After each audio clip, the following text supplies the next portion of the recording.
नमस्कार दोस्तों, आप सभी का हमारे YouTube चैनल उमेश की क्लास में स्वागत है। आज मैं आपके लिए बहुत ही इंपॉर्टेंट क्वेश्चन लेकर के आया हूं, पूरा वीडियो देखिएगा। चलिए स्टार्ट करते हैं। पहला सवाल है, एक विक्रेता को 40 रुपए में 45 केले बेचने पर 20% की हानि होती है। उसे 24 रुपए में कितने केले बेचने चाहिए जिससे उसे 20% का लाभ हो?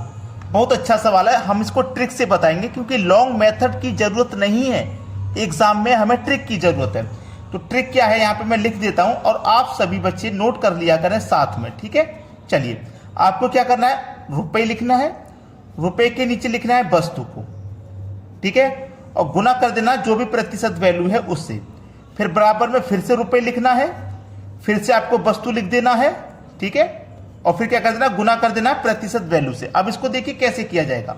हमारे पास रुपया है तो रुपया कितना दिया गया, 40, तो मैं 40 रुपया ले लूंगा, बटे में आ जाइए। ये क्या दिया गया है, वस्तु, और वस्तु मेरी कितनी है 45, तो मैं क्या करूंगा 45 लिख लूंगा, गुने।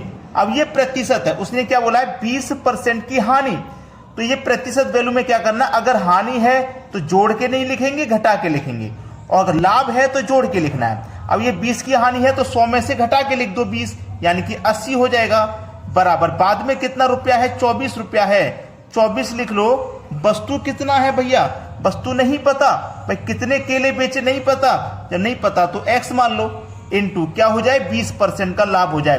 तो प्रतिशत वैल्यू में अगर लाभ बोलाएगा तो 100 में जोड़ के लिखेंगे, हानि बोलेगा तो 100 में घटा के, यहां लाभ बोला है तो 100 में जोड़ के लिख दो, 120 हो जाएगा। बस कैलकुलेशन यहीं पे कर लीजिए, सवाल खत्म हो गया आपका। अब कुछ नहीं बचा, 40 से कम 40, 40 से 80 कट जाएगा 2 बार में, ठीक है।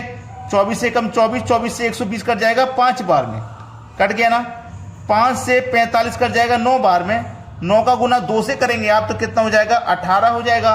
और इधर क्या बचा आपका x, तो x की वैल्यू हमको नहीं पता थी, वही तो निकाली है 18, यानी कि 24 रुपए में वो कितने केले बेचे कि उसे 20% का लाभ हो जाए। 24 रुपए में वो कितने केले बेचे, 18 केले बेचेगा तो उसे 20% का लाभ हो जाएगा। ये आपके सवाल का बिल्कुल सही जवाब है। अब देखते हैं आगे। अगला सवाल है, 720 रुपए में 60 वस्तुएं बेचने पर एक दुकानदार को 20% का लाभ होता है। 480 रुपए में 80 वस्तुओं को बेचने पर प्रतिशत की हानि होगी।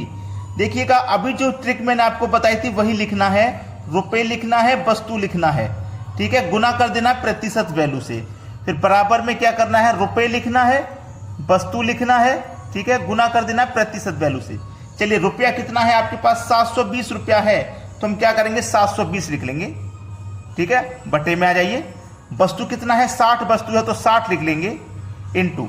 अब ये क्या है 20% का लाभ, लाभ को मैंने बताया 100 में जोड़ के लिखना है, तो 20 का लाभ है, 20 को 100 में जोड़ के लिखेंगे 120, बराबर। बाद में कितना रुपया है, 480 है तो 480 ले लीजिए, ठीक है। वस्तु कितनी है, 80 वस्तु है तो 80 ले लो, ठीक है, इनटू।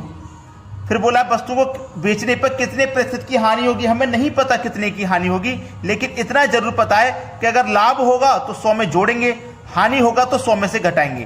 तो हमें यहाँ पे बोला है हानि के बारे में, कितने की हानि होगी, तो इसका मतलब हमें यह पता है कि हानि के लिए हमें 100 में से घटाना है। कितना घटाना नहीं पता तो x घटा देते हैं। अगर हमें पता होता कितने की हानि है तो हम डायरेक्ट घटा सकते हैं, अब नहीं पता तो हमने x को घटा दिया।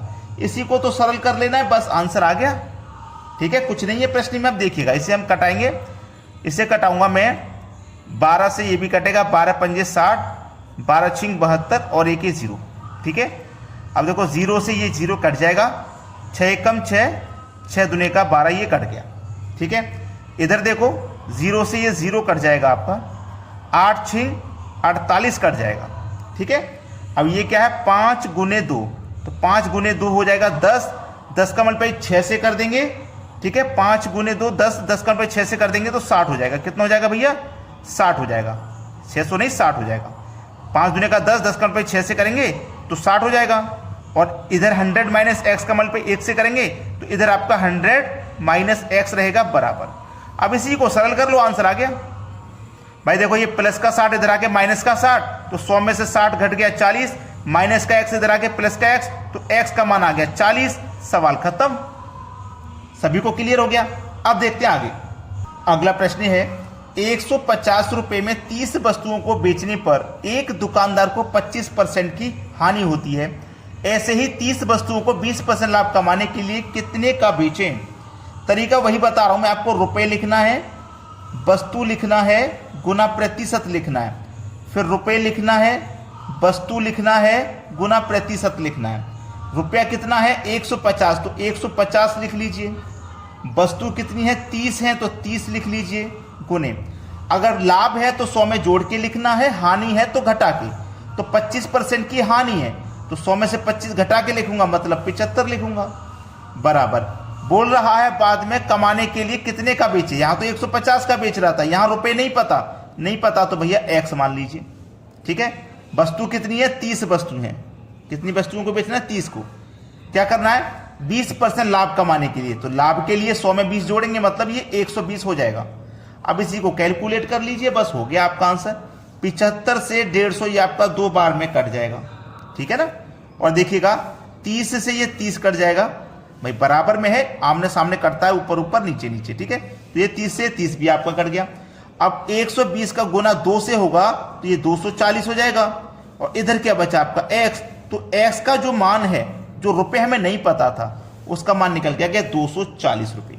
यही तो है आपके सवाल का बिल्कुल सही जवाब। अब देखेंगे आगे, अगला सवाल है, यदि एक आदमी अपना ठेला 720 रुपए में बेचे तो उसे 25% की हानि होगी, 25% का लाभ के लिए विक्रय मूल्य क्या होगा। देखिएगा बहुत अच्छा सवाल। यहां पे मैं अब आपको वो नहीं लिखूंगा बार बार रुपया वस्तु, डायरेक्ट करेंगे। ठीक है, तो हमारे पास रुपया कितना है भैया 720 रुपया है, डायरेक्ट कर लीजिए। अब कोई दिक्कत नहीं है।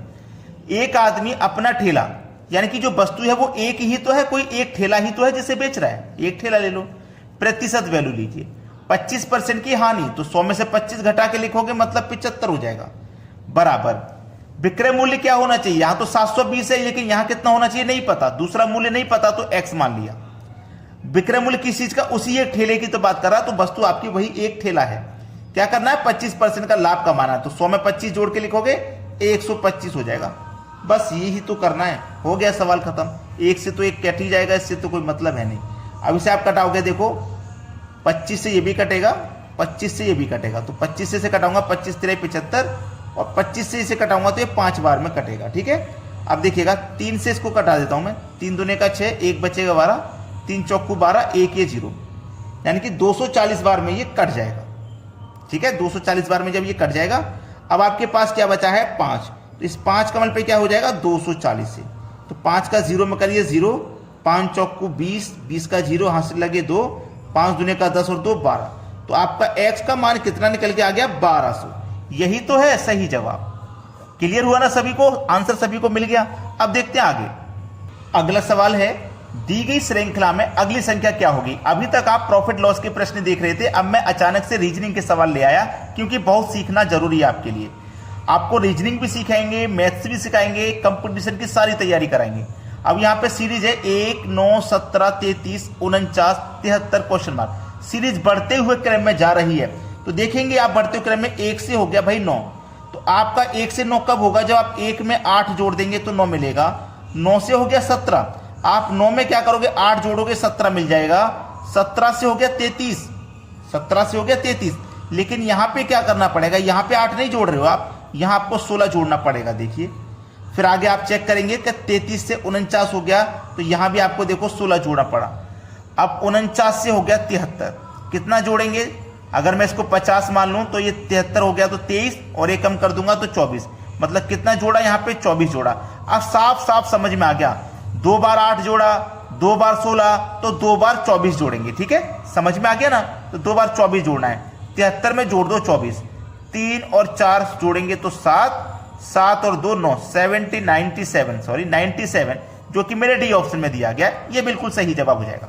अब देखते हैं आगे, अगला प्रश्न है, रवि पूर्व दिशा में चल रहा है, 1 किलोमीटर की दूरी तय करने के बाद वह 45 डिग्री बाएं मुड़ता है और फिर 90 डिग्री दाएं मुड़ता है। इस समय वह किस दिशा में है। देखिएगा सबसे पहले तो मैं आपको इस दिशाओं के बारे में बता देता हूं, क्योंकि बहुत से बच्चों ने क्या कर रखा है, दिशाओं के रटा हुआ है, वो भूल जाते हैं। कुछ लोग बोलेंगे यहाँ उत्तर हो जाएगा, यहाँ दक्षिण, यहाँ पूरब, यहाँ पश्चिम। मैं आपको सिखाऊंगा कि वो कहीं पे भी उत्तर दे दे, एक चीज वो कहीं पे भी दे दे। जैसे मान लीजिए उसने पूरब लिख दिया यहाँ पे, बहुत से बच्चे बोलेंगे सर पूरब तो यहाँ होता है, कहीं पे भी दे सकता है, वो डायरेक्शन को एग्जामिनर किधर भी घुमा सकता है। उसने पूरब जब यहाँ दे दिया तो आपको ये पता होना चाहिए कि पूरब का जस्ट अपोजिट पश्चिम होता है, और ये आप सभी बच्चों को मालूम है, पूरब पश्चिम उत्तर दक्षिण ये चारों नाम लेते रहते हैं आप। जहां कहीं भी वो पूरब लिख दे, जैसे उसने पूरब यहां लिख दिया ना यहाँ, तो इसके एंटी क्लॉकवाइज उल्टे हाथ पे ऐसे उत्तर होगा, याद रखना उत्तर होगा। अगर उसने पूरब यहां लिख दिया तो उसके उल्टे हाथ पे उत्तर यहां होगा। अगर पूरब यहां लिखा है तो उसके उल्टे हाथ पे उत्तर यहां होगा, एंटी क्लॉकवाइज घूमेंगे आप। समझ में आ गया? तो उत्तर का अपोजिट दक्षिण होता है।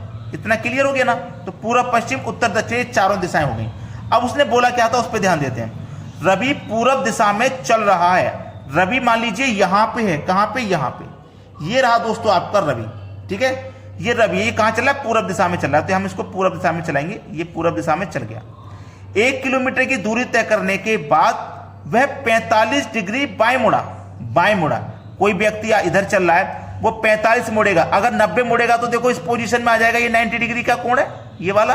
अगर 90 मुड़ेगा तो इधर आ जाएगा, लेकिन 45 मुड़ा है। 45 मुड़ा है मतलब वो आधे पे आएगा इस तरीके से, है ना। वो 45 मुड़ा मतलब यहां पे आ गया, इस वाली डायरेक्शन वाली दिशा में, इस तरीके से इस दिशा में वो आ गया। 45 डिग्री मुड़ता है और फिर 90 डिग्री मुड़ा। अब देखो ये पूरब 90 का होता है, वो यहां 45 मुड़ा। अब यहां से यहां ये 45, फिर यहां से यहां ये 45, तो अब वो 90 डिग्री बाएं मुड़ा तो वो इस डायरेक्शन में आ गया, यहां पे आ गया वो, ठीक है, मुड़ता है। इस समय वह किस दिशा में है? तो दोस्तों ये वाली जो दिशा है ये उत्तर और पश्चिम के बीच में है, तो या तो उत्तर पश्चिम कह लो या पश्चिम उत्तर कह लो। तो उत्तर पश्चिम कह लो, पहला ऑप्शन सही जवाब है। बात क्लियर होगी सभी को? किसी को कोई समस्या यहां पे बिल्कुल भी नहीं होनी चाहिए। अब देखते हैं अगला सवाल। अगला प्रश्न है, बीई का रिलेशन डी वाई से है तो सी डी का रिलेशन किससे बनेगा? बहुत अच्छा सवाल है, देखिएगा यहां पे नंबर एनालॉजी का ये सवाल है। सबसे पहले मैं इनको क्या करूंगा, इनको नंबरिंग कर लेता हूं कि कौन सा अल्फाबेट कितने पे आता है। जैसे बी आता है मेरा 2 पे और ई आता है मेरा 5 पे, ठीक है। डी आता है मेरा 4 पे और वाई आता है मेरा 25 पे, सी आता है 3 पे और डी आता है मुझे 4 पे। मैंने इनको क्या कर लिया, नंबरिंग कर लिया ताकि आसानी से पता लगाया जा सके। अब देखिएगा ये बी 2 पे है, ई 5 पे है। अगर मैं पहली संख्या का रिलेशन यहां पहली से बनाऊं कि 2 से 4 कैसे हो गया और 5 से 25 कैसे हो गया, तो मुझे ये समझ में आ जाएगा कि अगर मैं 2 का स्क्वायर करूंगा तो 4 हो जाएगा और 5 का स्क्वायर करूंगा तो 25 हो जाएगा। स्क्वायर करके संख्याएं दी गई हैं, तो मैं यहां पे भी दोनों का स्क्वायर करके लिख दूं। भाई 3 का स्क्वायर करूंगा तो 9 और 4 का स्क्वायर करूंगा तो 16, लेकिन 9 और 16 तो है नहीं ऑप्शन में। तो ये तो मैंने अल्फाबेट को नंबरिंग किया था ना। अब मुझे ये पता होना चाहिए कि 9 नंबर पे कौन सा अल्फाबेट आता है। 9 नंबर पे आई आता है। 16 नंबर पे क्या आता है? 16 नंबर पे पी आता है। तो आई पी ये आपके सवाल का हो जाएगा बिल्कुल सही जवाब, I P. I P B option में दिया गया, देख लीजिए। अब देखते हैं आगे। अगला प्रश्न है, 24 है 36 है 21 है क्वेश्चन मार्क, यानी कि 24 से 36 कैसे बना या 24 और 36 में क्या रिलेशन है ये आपको बताना है। तो ये क्वेश्चन दोस्तों मैं आपको होमवर्क के लिए देता हूं, थोड़ी सी प्रैक्टिस करिए और आप इसका आंसर मुझे जरूर कमेंट कर पाएंगे। अगर नहीं भी कर पाए तो कमेंट करके बता दीजिएगा कि सर नहीं हो पाया, फिर मैं नेक्स्ट वीडियो में जरूर कराऊंगा ऐसे, ठीक है। तो वीडियो कैसा लगा आप उसके लिए एक लाइक तो जरूर कर दिया करें, ठीक है, और शेयर सभी बच्चों के पास तक, जितनी बच्चे तैयारी कर रहे हैं उनके पास तक वीडियो पहुंचेगी, उनकी तैयारी भी अच्छे से हो पाएगी। ठीक है दोस्तों, धन्यवाद।